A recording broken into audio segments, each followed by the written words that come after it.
Back on the latest demand from Elon Musk is sparking pushback from some U.S. agencies. Musk gave federal employees a little over 48 hours to complete an ultimatum. It is to explain what they've accomplished in the last week or be forced to resign.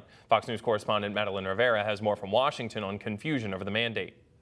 Elon Musk wants federal employees to send an email with a list of things they accomplished last week. He also says failure to respond would be taken as a resignation. The Office of Personnel Management did confirm it is asking employees to send a brief summary of what they did. The deadline, as seen on this post, is the end of Monday.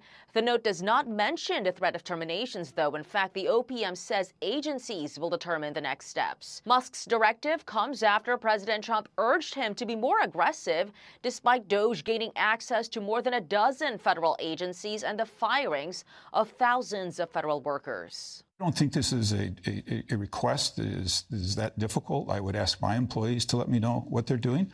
But I will double down on the fact of we don't need to be so cold and hard, and let's put a little compassion and, quite frankly, dignity in this as well. But there is confusion surrounding this order. New FBI Director Kash Patel, for instance, is telling agency personnel to pause any responses to the OPM's emails, saying the FBI is going to do its own interviews in accordance with its own procedures. You have people, doing this, pointing in each direction. You do this, you do that.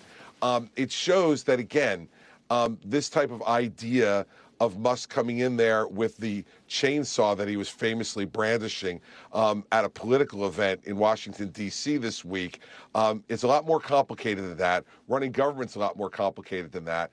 The country's largest federal employee union, the American Federation of Federal Government Employees, is promising to respond, saying it will challenge unlawful terminations of its members. In Washington, Madeline Rivera, Fox News.